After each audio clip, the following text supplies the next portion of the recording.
Friends నమస్తే అండి. Welcome to my channel. ఈరోజు మన రెసిపీ ఎంత తిన్నా కడుపుకి హాయిగా ఉంటూ ఇటు రోటీలోకి రైస్లోకి ఎంతో టేస్టీగా ఉంటూ ఎన్నో ఆరోగ్య ప్రయోజనాలు ఉన్నటువంటి అమ్మమ్మల కాలం నాటి రెసిపీ అయినటువంటి పొట్లకాయ పెరుగు పచ్చడి ఈ వీడియోలో మీతో షేర్ చేసుకోబోతున్నానండి. ఇంకెందుకండి ఆలస్యం, వీడియోలోకి వెళ్ళి ఆ ప్రాసెస్ ఏంటో చూసేద్దామా మరి. నేనైతే ఒక మీడియం సైజు పొట్లకాయని తీసుకొని దీన్ని శుభ్రంగా కడుక్కొని ఇలా చిన్న చిన్న ముక్కలుగా కట్ చేసుకున్నానండి. పొట్లకాయ లోపల ఉన్నటువంటి గింజలు లేతగా ఉంటే ఆ గింజలు కూడా తీసుకోవచ్చు అనమాట. నాకైతే కొంచెం ముదరగా ఉన్నాయని ఆ గింజలన్నీ తీసేసానండి.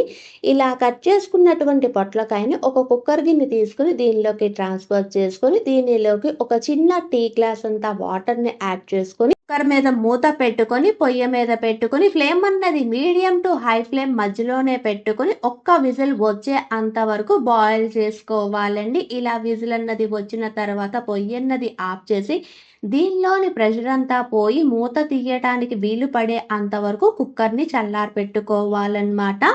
తర్వాత ఒక మిక్సీ జార్ తీసుకొని దీనిలోకి శుభ్రం చేసుకున్నటువంటి 2 ఇంచీల అల్లము, మీకు రుచికి అనుగుణంగా పచ్చిమిరపకాయలు, నేనైతే సగానికి తుంచుకున్నటువంటి 4 పచ్చిమిరపకాయలను వేసుకున్నానండి. తర్వాత దీనిలోకి 1 టీ స్పూన్ జీలకర్రను కూడా వేసుకుని వాటర్ అన్నది యాడ్ చేయకుండా కొంచెం కోర్సుగా గ్రైండ్ చేసుకోవాలన్నమాట. ఇలా గ్రైండ్ చేసుకున్న దాన్ని పక్కన పెట్టుకుందాము.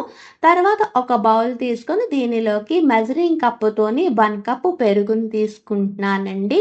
తర్వాత దీనిలోకి పావు టీ స్పూన్ పసుపు, మీకు రుచికి అనుగుణంగా ఉప్పు, 1 టేబుల్ స్పూన్ బియ్యపు పిండిని వేస్తున్నానండి. అంతేకాదు ఇలా బియ్యపు పిండిని వేయటం వల్ల మన పెరుగు పచ్చడి అన్నది టేస్ట్ అన్నది బాగుంటుంది. బియ్యపు పిండి వద్దు అనుకుంటే మాత్రము ఇక్కడ శనగపిండి కూడా వేసుకోవచ్చు. కానీ మన అమ్మమ్మలు మాత్రం ఎక్కువగా బియ్యపు పిండినే యూజ్ చేసేవాళ్ళు అనమాట. ఇలా వేసుకున్న అన్ని ఇంగ్రీడియంట్స్ బాగా కలిసేటట్టు విస్కర్తో కలుపుకోవాలండి. ఎక్కడ ఉండలన్నది ఉండకూడదు అనమాట. ఇలా కలుపుకున్న తర్వాత దీనిలోకి మనం ఏ కప్పుతో పెరుగుని తీసుకున్నామో అదే కప్పుతోని 3/4 కప్పు వాటర్ని కూడా వేసుకుని అంతా బాగా కలిసేటట్టు కలుపుకోవాలి. పలచటి మజ్జిగలా చేసుకుని దీన్ని పక్కన పెట్టుకుందాము.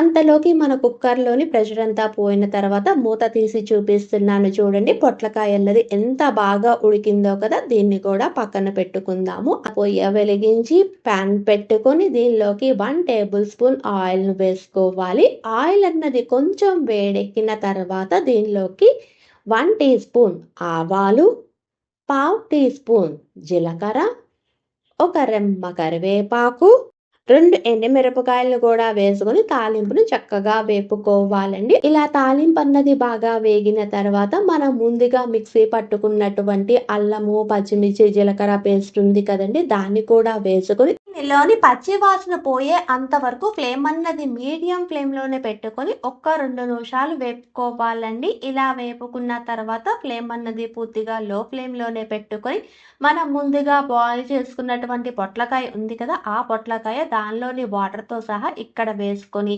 మనం వేసుకున్నటువంటి స్పైసెస్ అన్నీ బాగా కలిసేటట్టు ఒక్కసారి కలుపుకోవాలండి. ఇలా కలుపుకున్న తర్వాత దీనిలోకి పావు టీ స్పూన్ ఉప్పును వేస్తున్నాను.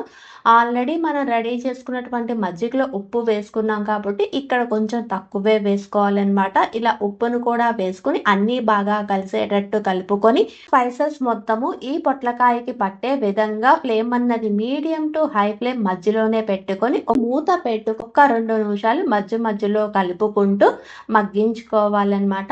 ఇలా మగ్గించుకునేసరికి పొట్లకాయలోనే ఉన్నటువంటి వాటర్ చూడండి కొంచెం బాయిల్ అవుతుంది కదా. ఈ పాయింట్లోనే ఫ్లేమ్ అన్నది పూర్తిగా లో ఫ్లేమ్లోనే పెట్టుకొని మనం ముందుగా రెడీ చేసుకున్నటువంటి మజ్జిగ ఉంది కదండి, ఆ మజ్జిగను కూడా వేసుకొని ఒక్కసారి బాగా కలుపుకొని ఒక్క 2 నిమిషాలు మాత్రమే ఉంచుకొని ఫ్లేమ్ అన్నది లో ఫ్లేమ్లోనే పెట్టుకొని మూత పెట్టుకొని కనీసం 2-3 నిమిషాలైనా ఇక్కడ బాయిల్ చేసుకోవాలండి. 2-3 నిమిషాలు అయిన తర్వాత మూత తీసి చూపిస్తున్నాను చూడండి. కన్సిస్టెన్సీ ఇలా రావాలన్నమాట. ఈ పాయింట్లోనే పొయ్యి అన్నది ఆఫ్ చేసి డిష్ అవుట్ చేసుకోవాలండి. ఇంకొంచెం సేపు ఉంచుకున్నారనుకోండి ఇది చల్లారిన తర్వాత గట్టిగా అయిపోతుందన్నమాట. అందుకని ఈ పాయింట్లోనే పొయ్యి అన్నది ఆఫ్ చేసుకోవాలి. అంతేనండి, ఆరోగ్యానికి ఎంతో మంచిదైనటువంటి ఉన్నటువంటి ఆంధ్ర స్టైల్లో ఉన్నటువంటి అమ్మమ్మల కాలం నాటి పొట్లకాయ పెరుగు పచ్చడి రెడీ. అంతేకాదండి, దీన్ని పొట్లకాయ చల్లకూర అని కూడా అంటారనమాట. మీకు కానీ ఈ వీడియో నచ్చితే please like, share and subscribe. Thanks for watching.